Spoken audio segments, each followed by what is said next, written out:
அதிமுக தலைமையிலான கூட்டணியில் இந்திய யூனியன் முஸ்லீம் லீக் கட்சிக்கு ராமநாதபுரம் தொகுதி ஒதுக்கப்பட்டுள்ளது.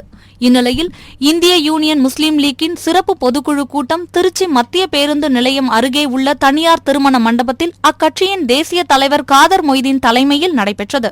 இக்கூட்டத்திற்கு பின்னர் செய்தியாளர்களை சந்தித்த காதர் மொய்தீன், நாடாளுமன்ற தேர்தலில் ராமநாதபுரம் தொகுதியில் தற்போதைய எம்பியான நவாஸ் கனியே மீண்டும் போட்டியிடுவார் என்றும் இந்தியா கூட்டணி பெருவெற்றி பெறும், ஆட்சி மாற்றத்தை நிச்சயம் உருவாக்கும் என்றும் தெரிவித்துள்ளார். தமிழ்நாட்டில் உள்ள அனைத்து அரசியல் கட்சியுடைய நன்மதிப்பையும் பெற்று ஒரு சிறந்த நாடாளுமன்ற உறுப்பினர் என்று தன்னை இடங்காட்டிக் கொண்டிருக்கிற நவாஸ் கனி அவர்களையே மீண்டும் ராமநாதபுரம் தொகுதிக்கு இந்திய முஸ்லிம் லீக் வேட்பாளராக ஏணி சின்னத்தில் போட்டியிடக்கூடிய ஒரு முடிவை இந்த கூட்டம் அறிவித்திருக்கிறது. தமிழ்நாட்டில் உள்ள மதச்சார்பற்ற முற்போக்கு கூட்டணி தலைமை தாங்கிற திராவிட முன்னேற்ற கழகம் ஆனாலும் சரி, அந்த கூட்டணி இடம்பெற்றிருக்கிற அரசியல் கட்சிகள் அனைத்துமே இந்த கூட்டணி வெற்றி பெற வேண்டும் என்பதோடு தமிழ்நாட்டில் மட்டுமல்ல இந்தியா முழுவதிலும் இந்தியா கூட்டணியில் இடம்பெற்றிருக்கிறார்கள். ஆகவே தமிழ்நாட்டில் பாண்டிச்சேரி உள்ளிட்ட தமிழ்நாட்டிலே 40 நாடாளுமன்ற தொகுதிகளையும் வெற்றி பெற்று அறிவிப்பதோடு இந்தியா கூட்டணி இந்திய அளவிலே மாபெரும் வெற்றியை பெற்று அரசியல் மாற்றத்தை, ஆட்சி மாற்றத்தை நிச்சயமாக உருவாக்கக்கூடிய நிலையில்தான் இருக்கிறது. அதுல எந்த சந்தேகமும் இல்லை என்பதுதான் தெளிவான உண்மை. தி இந்தியா பிசியோதெரபிஸ்ட் சங்கம் சார்பில் திருச்சி ஜங்ஷனில் மாநில தலைவர் கிருஷ்ணகுமார் தலைமையில் திருச்சி ஜங்ஷன் அருகில் கண்டன ஆர்ப்பாட்டம் நடைபெற்றது. இந்த ஆர்ப்பாட்டத்தில் பிசியோதெரபிஸ்ட் கிளினிக் துவக்கி நடத்த குறைந்தபட்ச கல்வித் தொகுதி நிர்ணயித்து அரசாணை வெளியிட வேண்டும் எனவும், சம வேலைக்கு சம ஊதியம் என்ற அடிப்படையில் மற்ற மாநிலங்களில் உள்ளவாறு ஒன்றிய குறைந்தபட்ச தொகுப்பூதியமாக 35,000 ரூபாய் நிர்ணயம் செய்ய வேண்டும் உள்ளிட்ட கோரிக்கைகளை வலியுறுத்தி அவர்கள் கண்டன கோஷங்களை எழுப்பினர். கோரிக்கை ஆர்ப்பாட்டம் நடைபெற்றுக் கொண்டிருக்கின்றது. பிசியோதெரப்பி என்பது ஒரு மருந்தில்லா மருத்துவம். இந்த மருத்துவத்தின் சார்பாக கிட்டத்தட்ட 80,000க்கும் மேற்பட்ட ஆராய்ச்சிகள் நடத்தப்பட்டுள்ளன. இந்த மருத்துவம் இன்று மக்களிடம் மிகுந்த வரவேற்பை பெற்றிருக்கின்றது. மக்கள் நேரடியாகவே பிசியோதெரபிஸ்ட்களை நேரடியாக நாடி வராங்க, வலி மேலாண்மைக்காக நேரடியாக நாடி வராங்க. இது ஒரு சில துறையினருக்கு ஒரு போட்டியாக அது வர மாதிரி நினச்சிக்கிட்டு அரசாங்கத்தில் எங்களுக்கான கொள்கை முடிவுகள் எடுக்கும் பொழுது எங்களை அழைத்து பேசுகிறதே இல்லை. எங்களை அழைத்து கூப்பிட்டு எங்களுடைய தரப்பு வளர்ச்சிகளை பற்றியோ நியாயங்களை பற்றியோ இதை பற்றி எதுவுமே கேட்காம முடிவுகள் எல்லாமே யாரோ ஒரு 4 பேரோ 5 பேரோ உட்காந்து எடுக்கிறாங்க. அதிகாரிகள் தன்னிச்சையாக செயல்படுறாங்க. மாண்புமிகு மருத்துவ மற்றும் மக்கள் நல்வாழ்வுத்துறை அமைச்சர் அவர்களும் எங்கள் துறை மீது ஒரு நம்பிக்கையை கொண்டு அவரும் நாங்கள் சொல்லக்கூடிய கோரிக்கைகளை காது கொடுத்து கேட்கிறார். ஆனால் அதிகாரிகள்கிட்ட சொல்லும் பொழுது அதிகாரிகள் அதை முறையாக எங்களை கூப்பிட்டு அழைத்து பேசுவதில்லை என்பதுதான் எங்களுடைய முதன்மையான குற்றச்சாட்டு. இப்பொழுது சமீபத்தில் Tamil Nadu allied and health care professional கவுன்சிலுக்காக விதிமுறைகள் வெளியிட்டிருக்காங்க. விதிமுறைகளில் பார்த்தீங்கன்னா டெக்னீஷியன்கிற ஒரு வார்த்தையை பயன்படுத்துகிறாங்க. திண்டுக்கல் மாவட்டம் கொடைக்கானலில் சுற்றுலா பயணிகள் அதிகம் விரும்பும் இடங்களில் பிரையன் பூங்கா முக்கியமானதாக இருந்து வருகிறது. இங்கு சுற்றுலா பயணிகளை கவரும் விதமாக பல லட்சம் மலர்கள் பூத்து குலுங்கும். தற்போது சீசனுக்காக நடவு பணியானது தீவிரமாக நடைபெற்று பராமரிக்கும் பணியும் நடைபெற்று வருகிறது. இந்த சூழலில் சுற்றுலா பயணிகளை அதிகம் கவரும் ரோஜா மலர் செடிகளில் கவாத்து செய்யும் பணியானது தற்போது தீவிரமாக வருகிறது. இந்த பணிகளில் பிரையன் பூங்கா ஊழியர்கள் ஈடுபட்டு உள்ளனர். சிவகங்கை மாவட்டம் சாக்கோட்டை ஊராட்சி ஒன்றியத்திற்கு உட்பட்ட சிறுகப்பட்டி பகுதியில் இருந்து பெரியகோட்டை செல்வதற்காக உள்ள மண் ரோட்டிற்கு பதிலாக தார் சாலை அமைப்பதற்காக நிதி ஒதுக்கப்பட்டு கற்கள் கொட்டப்பட்டது.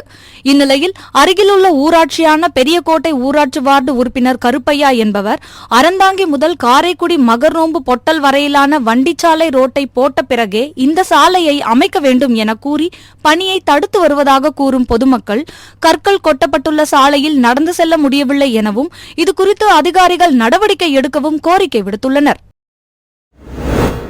திருவள்ளூர் மாவட்டம் வெள்ளவேடு பகுதியை சேர்ந்தவர் அரவிந்த். இவர் திருநின்றவூர் அடுத்த நெமிலிச்சேரியில் உள்ள தனியார் சூப்பர் மார்க்கெட்டில் 440 ரூபாய் கொடுத்து பாதாம் பருப்பு பாக்கெட்டை வாங்கியுள்ளார். பின்னர் இந்த பாக்கெட்டை பிரித்து பார்த்தபொழுது அதில் புழு இருந்ததை கண்டு அதிர்ச்சி அடைந்த அவர் உடனடியாக சூப்பர் மார்க்கெட்டுக்கு சென்று அங்கிருந்த ஊழியர்களிடம் கேட்டபோது அவர்கள் தகாத வார்த்தைகளை பேசி வெளியே தள்ளி மிரட்டியுள்ளனர். இதனால் ஆத்திரமடைந்த அவர் இதுகுறித்து திருநின்றவூர் காவல் நிலையத்தில் புகார் அளித்துள்ளார். இதுகுறித்து காவல்துறையினர் வழக்கு பதிவு செய்துள்ள நிலையில் பாதாம் பாக்கெட்டில் புழு இருக்கும் வீடியோ காட்சிகள் சமூக வலைதளங்களில் வேகமாக பரவி வருகிறது. தமிழ்நாடு பென்சிங் அசோசியேஷன் மற்றும் காஞ்சி மாவட்ட பென்சிங் சங்கம் சார்பில் 2024க்கான மாநில அளவிலான 14 வயதுக்குட்பட்ட விளையாட்டுப் போட்டிகள் தனியார் தொழில்நுட்ப கல்லூரி வளாகத்தில் நடைபெற்றது.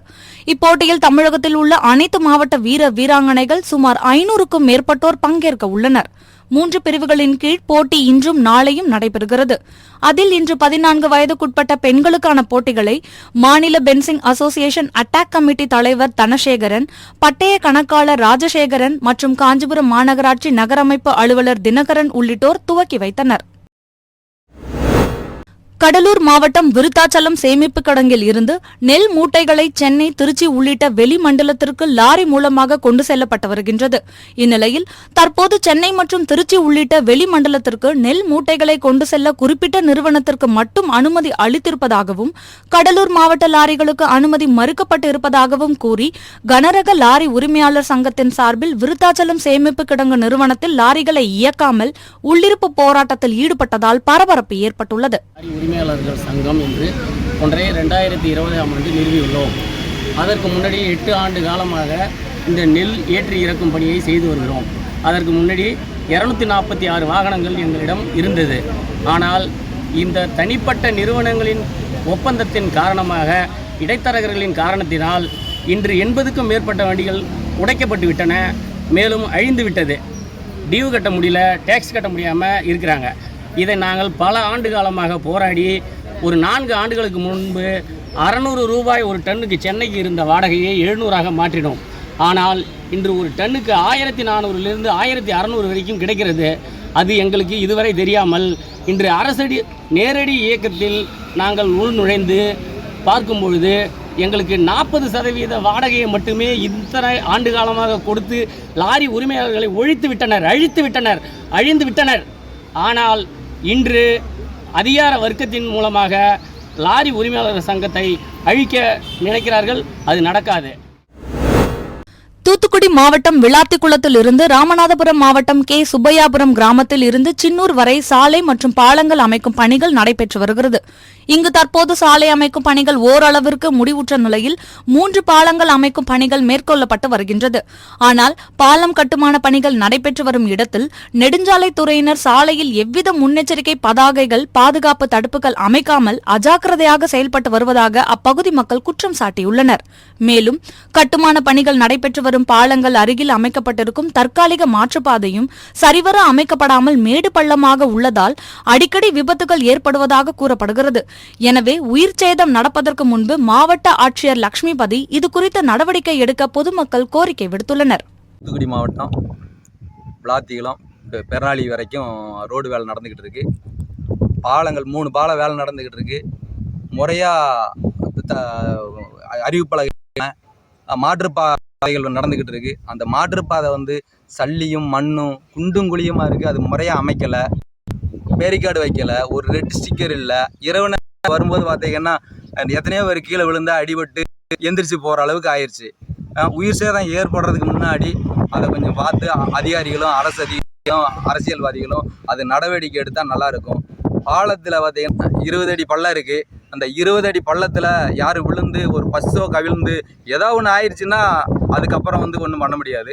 உயிர் சேதம் ஏற்படுறதுக்கு முன்னாடி அதிகாரிகளும் அரசியல்வாதிகளும் நடவடிக்கை எடுக்குமாறு கேட்டுக்கொள்கிறேன். ரோடு போட்ட சைடில் எந்த சரல் மண்ணோ எதுவுமே இல்லை, வெறும் கரம்பையை மட்டும் குமிச்சு வச்சுருக்காங்க. அது மழை பெஞ்சா அந்த இதில் போக முடியாது. அதனால் உரிய நடவடிக்கை எடுத்து சரல் மண்ணை அடிக்க கேட்டுக்கொள்கிறோம். திருவண்ணாமலை மாவட்டம் செங்கம் அடுத்த குப்பநத்தம் அணையிலிருந்து விவசாய பாசனத்திற்காக மாவட்ட ஆட்சியர் பாஸ்கர பாண்டியன் மற்றும் திருவண்ணாமலை நாடாளுமன்ற உறுப்பினர் அண்ணாதுரை, செங்கம் சட்டமன்ற உறுப்பினர் கிரி, கலசப்பாக்கம் சட்டமன்ற உறுப்பினர் சரவணன் உள்ளிட்டோர் கலந்து கொண்டு தண்ணீர் திறந்து வைத்தனர். இன்று முதல் 27ஆம் தேதி வரை நாள் ஒன்றுக்கு 152 கன அடி வீதம் 25 நாட்களுக்கு 328 மில்லியன் கன அடி தண்ணீர் திறப்பதாகவும் இதன் மூலம் 9432.76 ஏக்கர் விவசாய நிலங்கள் பாசன வசதி பெறவும் எனவும் தெரிவிக்கப்பட்டுள்ளது. மேலும் தண்ணீரை சிக்கனமாக பயன்படுத்தி துறை சார்ந்த அதிகாரிகளின் அறிவுரைப்படி விவசாயிகள் பலன் பெற வேண்டும் எனவும் அறிவுறுத்தப்பட்டுள்ளது.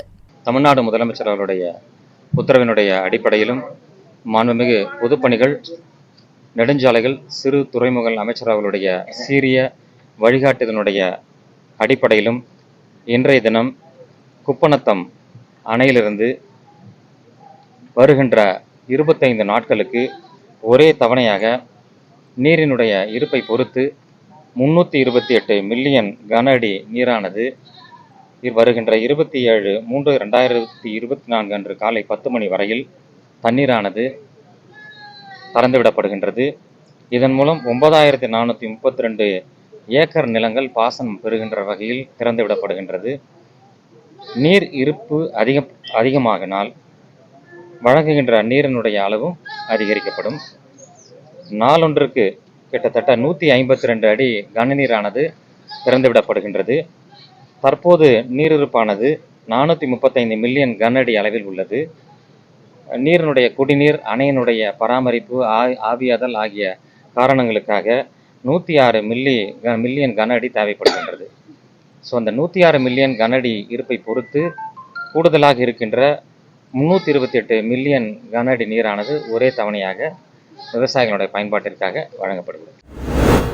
கள்ளக்குறிச்சி மாவட்டம் உளுந்தூர்பேட்டை அருகே உள்ள டி ஒரத்தூர் கெடிலம் ஆற்றில் அனுமதியின்றி மாட்டு வண்டிகளில் மணல் கடத்தப்பட்டு வருவதாக கிடைத்த தகவலின் பேரில் திருநாவலூர் போலீசார் அங்கு ரோந்து பணியில் ஈடுபட்டனர்.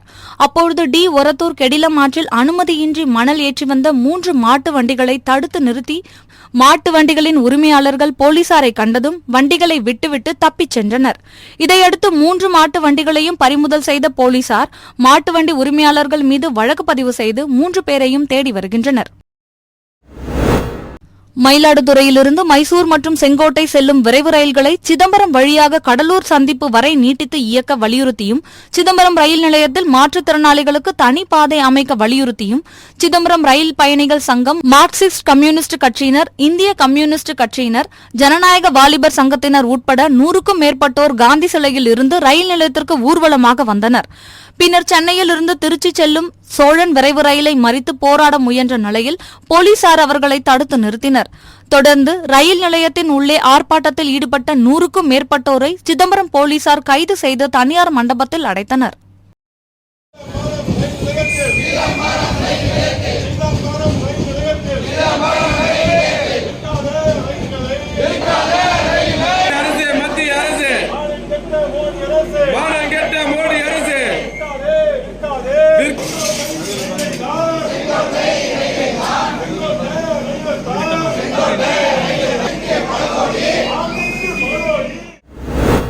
கடலூர், புதுச்சேரி, சென்னை இருப்பு பாதை திட்டத்திற்கு நிதியை அதிகப்படுத்தி பணியை துவக்கிட வேண்டும் உள்ளிட்ட பல்வேறு கோரிக்கைகளை வலியுறுத்தி அனைத்து கட்சி சார்பில் கடலூர் மாவட்டம் திருப்பாதிரி புலியூர் ரயில் நிலையத்தில் ரயில் மறியல் போராட்டம் நடைபெற்றது.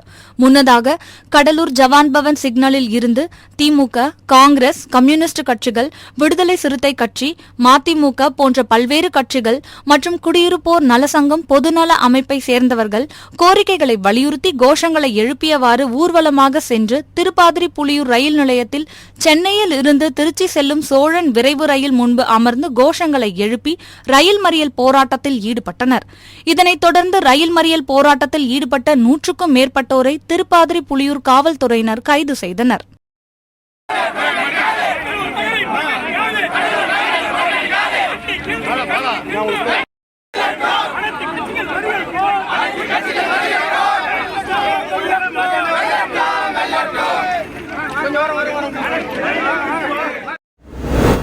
சென்னை அம்பத்தூர் சட்டமன்ற தொகுதிக்கு உட்பட்ட பட்டறைவாக்கம் இபி சாலையில் புதியதாக 2 எடைமேடை அமைப்பதற்கான பணிகள் நடைபெற்று வருகின்றன.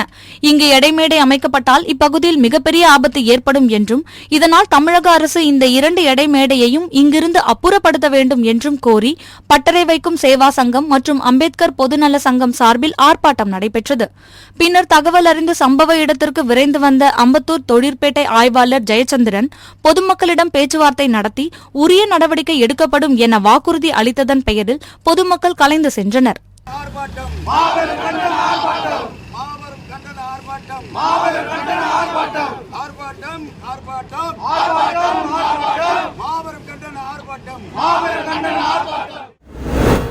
கோவை மாவட்டம் பொள்ளாச்சி தாலுகா காவல் நிலையத்திற்கு உட்பட்ட பகுதியைச் சேர்ந்த 14 வயது சிறுமியை 19 வயதான ஸ்ரீகாந்த் எனும் அசாருதீன் காதலித்து வந்துள்ளார். இருவருக்கும் பழக்கம் ஏற்பட்டதால் அந்த சிறுமியிடம் அசாருதீன் அவ்வப்போது பணம் பெற்று வந்துள்ளார். இதை தனது நண்பர் ஆகாஷ் என்பவரிடம் அசாருதீன் தெரிவித்துள்ளார். இதை பயன்படுத்திக் கொண்ட ஆகாஷ் 14 வயது சிறுமியிடம் பணம் பெற்று ஊதாரித்தனமாக செலவு செய்து வந்துள்ளார். ஒரு கட்டத்தில் இருவரும் தன்னிடம் பணம் பெற்று ஏமாற்றியது தெரியவந்ததை அடுத்து அந்த சிறுமி தனது காதலன் அசாருதீனிடம் பணத்தை திருப்பி கேட்டுள்ளார். இதனால் கோபம் அடைந்த அசாருதீன் தனது நண்பர் ஆகாஷுடன் இணைந்து 14 வயது சிறுமியிடம் பணம் கேட்டு தொந்தரவு செய்தால் முகத்தில் ஆசிட் ஊற்றி சிதைத்து விடுவோம் என மிரட்டியுள்ளனர்.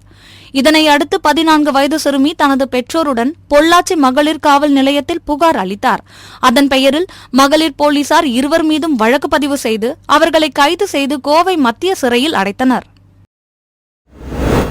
தூத்துக்குடி வருவாய் கோட்டாட்சியர் பிரபு ஒட்டப்பிடாரம் அருகே கீழத்தட்டப்பாறை பகுதியில் திடீர் வாகன சோதனை செய்து கொண்டிருந்தார். அப்போது அவ்வழியாக வந்த மினி லாரியை நிறுத்தி சோதனை செய்தபோது எவ்வித அனுமதியும் இன்றி 2 யூனிட் குண்டுகள் ஏற்றிச் சென்றது தெரியவந்தது. இதையடுத்து வருவாய் கோட்டாட்சியர் பிரபு லாரியை பிடித்து தட்டப்பாறை காவல் நிலையத்தில் ஒப்படைத்தார். இதனையடுத்து தட்டப்பாறை போலீசார் புதுக்கோட்டையை சேர்ந்த மினி லாரி உரிமையாளர் வேலாயுதம் மற்றும் திம்மராஜபுரம் சேர்ந்த ஓட்டுநர் சத்யநேசன் ஆகிய இருவர் மீதும் வழக்கு பதிவு செய்து விசாரணை மேற்கொண்டு வருகின்றனர். நாகப்பட்டினம் மாவட்டம் திருக்குவளை அருகே உள்ள கொத்தங்குடி ஊராட்சி ஒன்றிய தொடக்கப்பள்ளியில் பள்ளியின் ஆண்டு விழா ஊராட்சி மன்ற தலைவர் சவுந்தரராஜன் தலைமையில் நடைபெற்றது. இவ்விழாவில் வட்டார கல்வி அலுவலர்கள் சுப்பிரமணியன், புகழேந்தி, வட்டார வளமைய மேற்பார்வையாளர் பழனிவேலு, ஒன்றிய கவுன்சிலர் ஞானசேகரன் உள்ளிட்டோர் பங்கேற்று பல்வேறு விளையாட்டுப் போட்டிகள் மற்றும் கலை இலக்கிய போட்டிகளில் வெற்றி பெற்ற மாணவ மாணவிகளுக்கு பரிசு மற்றும் சான்றிதழ்களை வழங்கினர். இதனைத் தொடர்ந்து பள்ளி மாணவ மாணவிகளின் கண்கவர் கலை நிகழ்ச்சிகள் நடைபெற்றது. இதில் மாணவ மாணவிகளின் அழகான நடனங்கள் அனைவரையும் வெகுவாக கவர்ந்தது. தூத்துக்குடி மாவட்டம் கோவில்பட்டி பகவத்சிங் தெருவில் உள்ள சாலை குண்டும் குழியுமாக காணப்படுகிறது. கடந்த 5 வருட காலமாக சிமெண்ட் சாலை இல்லாமல் சிரமத்திற்குள்ளாகி வருவதாகவும், நகராட்சி நிர்வாகத்திடம் பலமுறை சாலை அமைத்துக் கொடுக்குமாறு கோரிக்கை மனு அளித்தும் எவ்வித நடவடிக்கையும் எடுக்கவில்லை என்றும் அப்பகுதி மக்கள் குற்றம் சாட்டினர். இதனால் உடனடியாக சிமெண்ட் சாலை அமைத்து தர வேண்டும் என்று நகராட்சி நிர்வாகத்திடம் கோரிக்கை விடுத்துள்ளனர். நாகை மாவட்டம் வேதாரண்யம் அடுத்த கோடியக்கரையில் வனவிலங்கு சரணாலயம் மற்றும் பறவைகள் சரணாலயம் அமைந்துள்ளது. இந்த பறவைகள் சரணாலயத்தில் ஆண்டுதோறும் லட்சக்கணக்கான வெளிநாட்டு பறவைகள் வந்து செல்வது வழக்கம். இந்த பறவைகள் சரணாலயத்தில் கடந்த ஜனவரி மாதம் முதல் கட்டமாக நீர் பறவைகள் கணக்கெடுப்பு பணி நடைபெற்றது. தற்போது வனப்பகுதி, பறவைகள் சரணாலயம் பகுதி, கடற்கரை பகுதி, கிராம பகுதியில் உள்ள மயில், மைனா, மரம் கொத்தி பறவை, மணிப்புறா, மாடப்புறா, கழுகு உள்ளிட்ட 70 வகையான நிலப்பறவைகளை 2ஆம் கட்டமாக கணக்கெடுக்கும் பணி இன்று காலை தொடங்கியுள்ளது. இந்த கணக்கெடுக்கும் பணியில் கல்லூரி மாணவர்கள், வனத்துறையினர் 40க்கும் மேற்பட்டோர் 10 வழித்தடங்களில் கணக்கெடுக்கும் பணியில் ஈடுபட்டுள்ளனர். சென்னையில் இருந்து ஜல்லி லோடு ஏற்றிக்கொண்டு கடலூர் மாவட்டம் வடலூருக்கு லாரி ஒன்று நள்ளிரவு புறப்பட்டது. லாரியை வடலூர் பகுதியைச் சேர்ந்த சங்கர் என்பவர் ஓட்டி வந்த நிலையில் இன்று அதிகாலை அண்ணா பாலம் அருகே வந்தபோது ஓட்டுநரின் கட்டுப்பாட்டை இழந்த லாரி அங்கிருந்த தடுப்பு கட்டையில் மோதி கவிழ்ந்து விபத்துக்குள்ளானது. இதையடுத்து தகவல் அறிந்து வந்த கடலூர் புதுநகர் போலீசார் விபத்தில் காயமடைந்த ஓட்டுநர் சங்கரை கடலூர் அரசு மருத்துவமனையில் சிகிச்சைக்காக அனுமதித்தனர். தொடர்ந்து போலீசார் மேற்கொண்ட விசாரணையில் அளவுக்கு அதிகமாக ஜல்லி லோடு ஏற்றுக்கொண்டு வந்ததே விபத்திற்கு காரணம் என தெரியவந்துள்ளது. இந்த விபத்தின் காரணமாக அப்பகுதியில் சற்று நேரம் பரபரப்பு ஏற்பட்டது. தூத்துக்குடி மாவட்டம் செய்துங்கநல்லூர் அருகே உள்ள மேல சிறியந்தூர் சிவகாமி அம்மாள் சமேத புரவரி ஈஸ்வரர் திருக்கோவிலில் மகா சிவராத்திரி விழாவை முன்னிட்டு 3ஆம் ஆண்டு மாபெரும் மாட்டு வண்டிகள் பந்தயம் நடைபெற்றது. இப்போட்டியில் முதலில் நடைபெற்ற நடுமாட்டு வண்டி பந்தயத்தில் கலந்து கொண்ட மாட்டு வண்டிகள் இலக்கை நோக்கி சீறி பாய்ந்தன. அதில் ஒரு மாட்டு வண்டி மட்டும் சாரதி கீழே விழுந்ததும் எங்கு செல்வது என்று தெரியாமல் போட்டியை வேடிக்கை பார்க்க வந்த கூட்டத்திற்குள் புகுந்தது. இதனால் போட்டியை காண வந்தவர்கள் பதறி அடித்துக்கொண்டு ஓடினர். அதன் பின்னர் அந்த மாட்டு வண்டி குளத்தின் கரையில் ஏறி சாய்ந்தது. அதேபோல் மற்றொரு மாட்டு வண்டி பாலத்திலிருந்து கீழே விழுந்தது. இதனால் அந்த பகுதியில் சிறிது நேரம் பரபரப்பு ஏற்பட்டது. அரியலூர் மாவட்டம் திருமானூரில் மாசி மகத்தை முன்னிட்டு நடைபெற்ற ஜல்லிக்கட்டு போட்டியை சட்டமன்ற உறுப்பினர் சின்னப்பா, அரியலூர் கோட்டாட்சியர் கிருஷ்ணன் ஆகியோர் துவக்கி வைத்தனர்.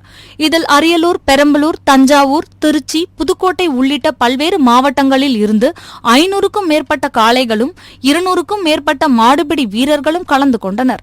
இதனையடுத்து வாடிவாசலில் இருந்து சீறிப்பாய்ந்த காளைகளை மாடுபிடி வீரர்கள் அடக்க முயற்சித்தனர். பின்னர் காளைகளை அடக்கிய வீரர்களுக்கும் அடங்காமல் சீறி பாய்ந்த காளைகளின் உரிமையாளர்களுக்கும் பல்வேறு பரிசுகள் வழங்கப்பட்டன.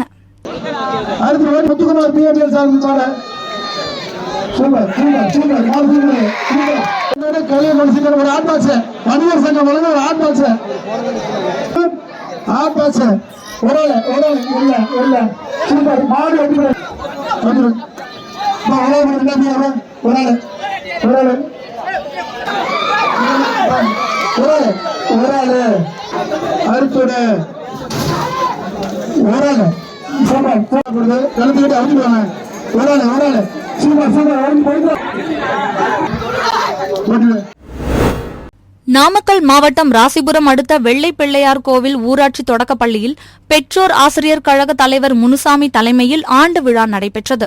விழாவில் ஒன்றிய அட்மா குழு தலைவர் துரைசாமி சிறப்பு அழைப்பாளராக கலந்து கொண்டு பள்ளி மாணவ மாணவிகளுக்கு சான்றிதழ் பரிசுகளை வழங்கினார்.